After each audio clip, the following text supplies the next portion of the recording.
Om Swastiastu. Halo semuanya, apa kabar? Jadi, hari ini kelompok kami akan menjabarkan penjelasan mengenai Veda. Sebelum itu, seperti kata pepatah, tak kenal maka tak sayang. Jadi, izinkan kelompok kami untuk memperkenalkan diri terlebih dahulu ya. Pengertian Veda.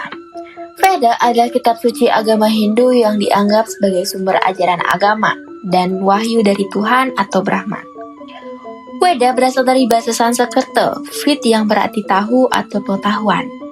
Jadi, Veda berarti pengetahuan suci atau ilmu pengetahuan. Veda dibagi menjadi dua kelompok, yaitu kitab Sruti dan Smrti. Sruti merupakan sumber ajaran agama Hindu yang pertama dan Smrti yang kedua. Pengertian Sruti dan Smrti. Sruti merupakan wahyu Tuhan yang diterima secara langsung oleh para maharsi.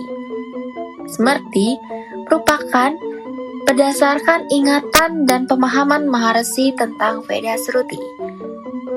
Smrti memiliki 3 bagian, yaitu Vedanga, Upaveda, dan Nibanda. Selanjutnya ada bagian Sruti, yaitu yang pertama adalah kitab mantra, di mana berisi mengenai penjelasan rinci tentang tata cara pelaksanaan ritual atau yatnya. Nah, bagian ini diuraikan lagi menjadi 4. Yang pertama itu adalah Rigveda, di mana merupakan kumpulan mantra, pujian. Yang kedua ada Samaveda, kumpulan mantra yang dilakukan. Yang ketiga Yajurveda, kumpulan mantra doa untuk ritual. Yang keempat ada Atharvaveda, di mana kumpulan mantra atau nyanyian yang memuat ajaran yang bersifat magis. Kitab Sruti yang kedua adalah kitab Brahmana, di mana kitab Brahmana berisikan himpunan doa untuk keperluan upacara yatnya. Ada 4 jenis Brahmana sebagai pelaku dalam upacara yatnya, yaitu Hort, Udgatar, Atwaryu, dan Brahman. Nah, ini diuraikan lagi menjadi 3. Yang pertama yaitu kitab Aitreya Brahmana dan Kautsitaki Brahmana, merupakan kitab Brahmana dari Rigveda. Yang kedua itu adalah kitab Brahmana dari Samaveda, adalah Pancawisma Brahmana dan Satwisma Brahmana. Yang ketiga ada kitab Santapata Brahmana, yang dimana merupakan kitab Brahmananya Sukla Yajurveda. Bagian Sruti yang ketiga ada kitab Aranyaka, di mana menguraikan tentang falsafah agama Hindu serta sifat-sifat Tuhan. Kitab ini diperuntukkan terutama bagi kaum pendeta yang hendak pergi meninggalkan dunia untuk menyepi di dalam hutan. Kitab Aranyaka adalah tulisan-tulisan untuk para petapa yang tinggal di hutan dan renungan filsafat. Renungannya pada kosmogoni dan ekologi mengantarkan ajaran ini ke dalam ajaran Vedanta. Bagian Sruti yang terakhir yaitu kitab Upanishad, di mana adalah bagian filosofis yang paling mendalam membahas konsep Brahmana dan Atma untuk mencapai pembebasan moksa. Yang adalah bagian Veda, Smrti pada bagian Vedanga. Vedanga adalah bagian pendukung Veda yang berfungsi sebagai anggota tubuh Veda. Vedanga membantu umat memahami, melafalkan, dan melaksanakan ajaran Veda dengan benar. Vedanga memiliki bagian-bagian, di antaranya yang pertama ada Siksa, yaitu ilmu fonetik yang mengatur cara pengucapan mantra, intonasi, dan nada suara agar tepat dan benar. Yang kedua ada Vyakayana, yaitu ilmu tata bahasa Sanskerta untuk mengatur susunan kata dan kalimat. Yang ketiga ada Nirukta, yaitu ilmu yang menjelaskan makna kata dalam Veda, mencangkup sinonim atau Naiguthantuka Kanda, kata dengan arti ganda atau Naigawa Kanda, dan nama dewa-dewi atau Daiwatagata. Kemudian yang keempat ada Chanda, yaitu ilmu tentang metrum atau pola lagu pembacaan Veda, yaitu mengatur irama dan panjang pendeknya suku kata.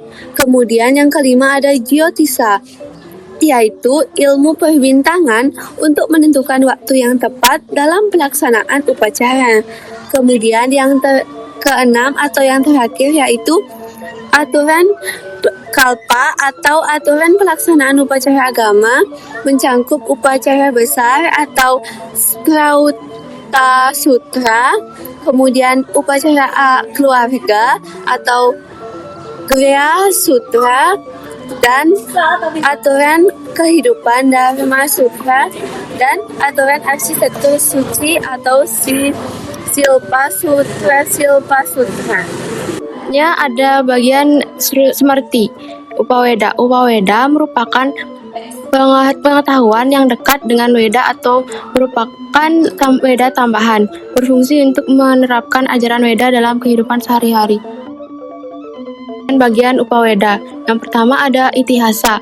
Itihasa adalah kitab yang berisi cerita kepahlawanan pada masa lampau yang mengajarkan Dharma, seperti cerita Ramayana dan Mahabharata.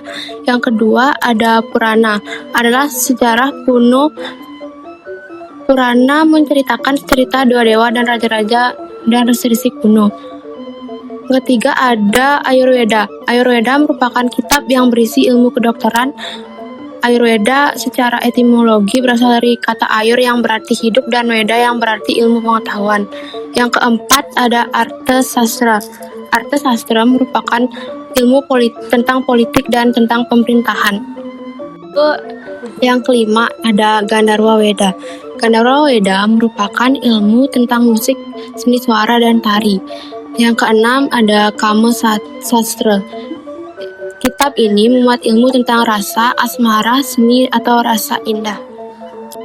Seperti yang ketiga ada Nibanda. Nibanda adalah kitab-kitab sastra yang berisi ajaran-ajaran agama Hindu, terutama yang lahir di Nusantara dan mengandung saripati ajaran Weda. Nibanda juga bisa diartikan sebagai bagian dari Weda Smrti yang memuat aturan pemujaan, filsafat, agama, dan tuntunan penggunaan mantra. Nibanda dibagi menjadi beberapa bagian. Yang pertama yaitu Darsana.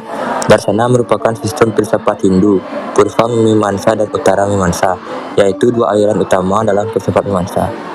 Yang kedua yaitu Vedanta Sutra, salah satu sekolah filsafat Hindu yang paling berpengaruh agama, yaitu teks-teks suci yang berkaitan dengan ritual dan pemujaan. Yang ketiga yaitu Tantra. Tantra merupakan ilmu seni, yaitu musik, tari, dan instrumen. Tantra merupakan bagian dari kitab Samaveda. Dan yang terakhir yaitu Brahman Sutra, yaitu ilmu arsitektur seperti bangunan, tata kota, seni pahat, dan Vastu Sastra. Brahma Sutra merupakan bagian dari Rigveda. Agama Hindu di Indonesia bersumber dari Weda Sruti dan Weda Smrti yang kemudian dikembangkan dalam bentuk lontar sebagai pedoman kehidupan. Selanjutnya, lontar dijabarkan dalam bentuk petunjuk teknis, taujulak, dan yuknis, agar ajaran mudah dipahami dan dipraktikkan dalam keseharian.